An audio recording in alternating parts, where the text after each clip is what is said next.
to your Yeah, camera. yeah. Please tell me who you are and what you're working on and why you're here today. Yeah, te she Klee Benally dashi jinne. Twitchi shabashi chi nakudina dashinella shama a be'ath chi ado be'ath chi dashi che zithijine nasha ado conflanish Hawan. My name is Klee Benally. I'm originally from Black Mesa on the Diné or Navajo Nation. Currently, I reside in Flagstaff, Arizona, which is at the base of one of our 6 holy mountains, one of our 4 cardinal mountains that represent the pillars of our universe. I am coordinator for a campaign to clean up abandoned uranium mines. There are currently more than 10,000 abandoned uranium mines located within the borders of the United States, and little is being done, if anything, in impacted communities to clean up these mines. Currently, there are no laws that require cleanup for these toxic sites, and so where I come from on the Diné Nation, there are an estimated 521 abandoned uranium mine sites, and there are mine features within that essentially make up about, I've heard, from 1 to 2,000 abandoned mine sites and features. There's never been a comprehensive inventory on all of the abandoned uranium mines throughout the U.S., but this gives a perspective of the high concentration of abandoned sites, particularly these toxic uranium sites in our traditional land use territories. There are other sites, such as in the Black Hills, close to Mount Rushmore. And this is in South Dakota, Mount Rushmore being a national monument that many people recognize. There are 169 abandoned uranium mines within 40 miles of Mount Rushmore.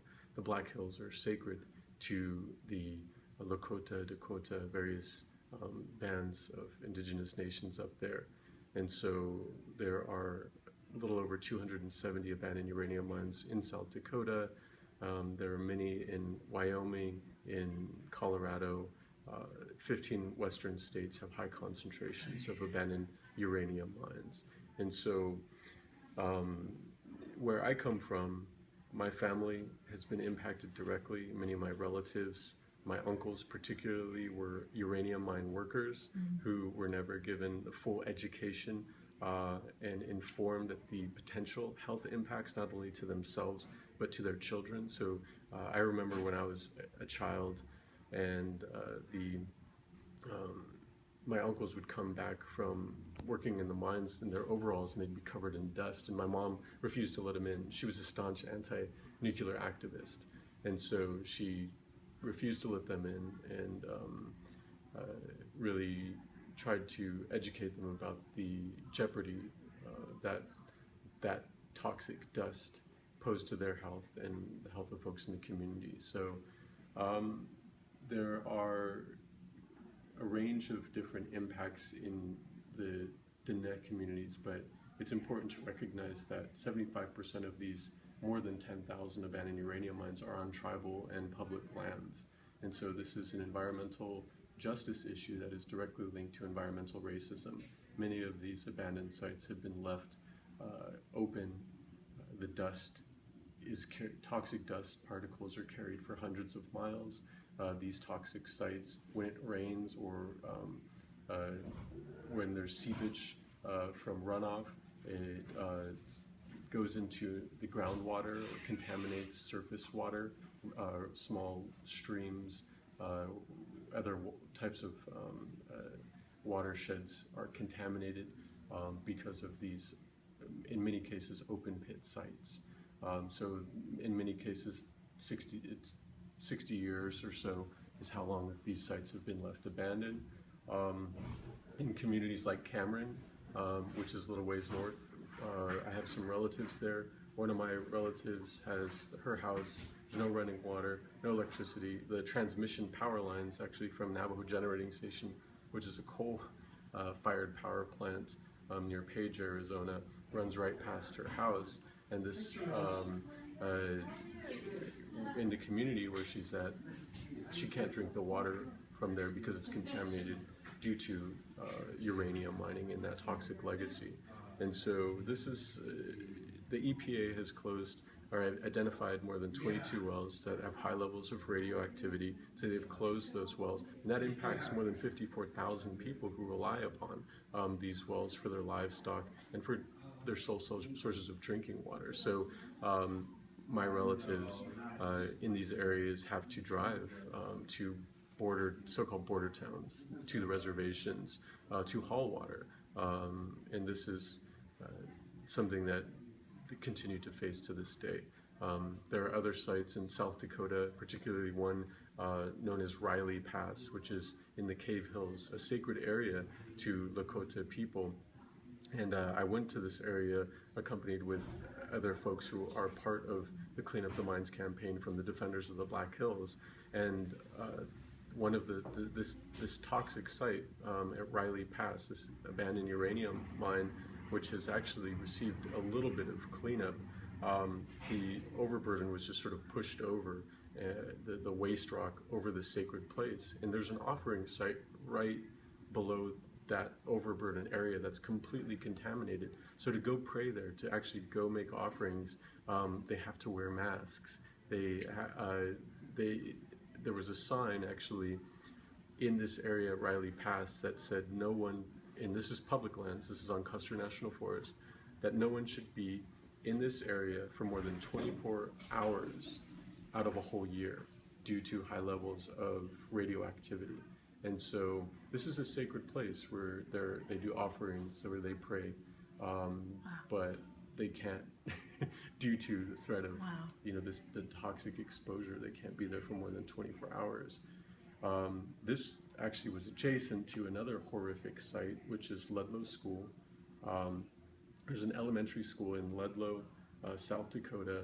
It's a very small town, but directly, it's about 200 meters or so about 200 meters from the school is a private abandoned uranium mine.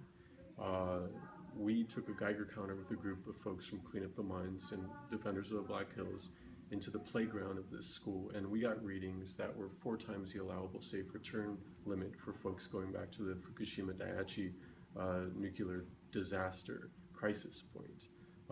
And so this is America's secret Fukushima. This is something that children are being exposed to every day, and there's little education, and there's nothing being done to protect their health. And this is a national catastrophe, really. There are a range of other impacts, on the Diné Nation, their homes, the legacy of toxic uranium mining and the abandoned mines is that some of the waste ore or rocks material from these abandoned sites were used to build homes. I mean, uranium contaminated or radioactive dust or rock looks like any other dust or rock. You can't tell the difference. Its radiation is an invisible threat, or radioactivity on that level is an invisible threat. And so people have built homes out of this material. There are areas where there is little protection for livestock to prevent them from going into these contaminated areas, or children from playing, or communities and so forth. So education is a very challenging issue, and cleanup is a very significant barrier. As I mentioned, these corporations completely irresponsible and exploited this 1872 mining law, which essentially allows them or doesn't require cleanup or reclamation of these sites. So many of them just walk away, and negligent government agencies really never held them accountable. And so this is our campaign right now, is to clean up these mines, because it's way past time. Wow. So what about health issues? Are you seeing cancer in your communities that maybe wasn't there before, or? Currently there are studies that are being done, and Leona Morgan from Diné Nukes can talk a little bit more about her experience with that.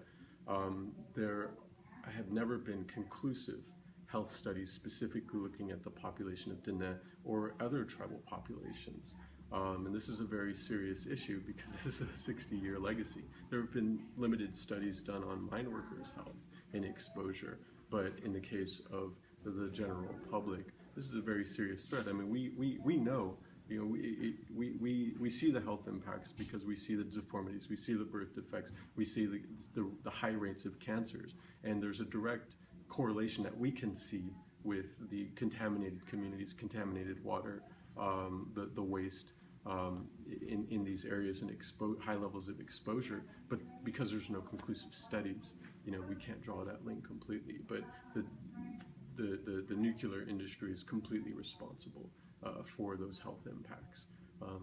There is very clear evidence that there's no safe dose of radioactivity, and this is the legacy that we continue to face. Right. So have you seen, seems like there's a younger generation of activists rising up right now. I know from talking to Leona a bit about that it seems to be a new wave that's happening, or are you seeing that? Depends on how much time we have here. Yeah. I've been organizing for years on Yeah. different issues, particularly sacred sites. You know, you have to understand wherever there's an environmental crisis, there's a cultural crisis, because we are people of the earth. And really it's a social crisis. You know, our culture or our spirituality is directly connected to nature. There's no dichotomy between spirit and nature for Dene or Navajo people. It's one and the same. So our existence is directly tied to Mother Earth through our ceremonies, through our prayers, and physically through our direct connection to sacred places.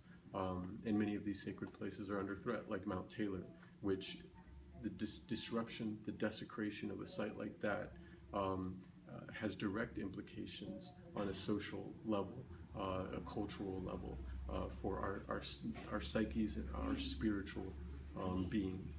It's a direct threat to our cultural survival, and it's a threat of cultural genocide. Thank you. That's fantastic. That's really, really fantastic. I'm going to stop. Oh, I didn't answer your question about young people, but Oh, yeah. Sorry. Go ahead. There's been recent resurgences of indigenous activism or advocacy and uprising. Particularly, I think there was a hot sort of flash moment relating to Idle No More that was initiated out of so-called Canada, where indigenous communities were rising up against anti-indigenous legislation there in attempts at land grabs. Just close with your statement about Idle No More and the resurgence. So Idle No More was initiated out of so-called Canada in a response to anti-indigenous legislation, which amounted to a land grab. And so the actions that were called by 4 indigenous women from that area were echoed through other indigenous nations of folks coming together to hear that message and to demonstrate resilience. And that message has, you know, reached across borders. I mean, because these are colonial borders between, you know, so-called Canada, so-called U.S., and so-called Mexico, and so-called U.S. on that level as well. And there is a bit of a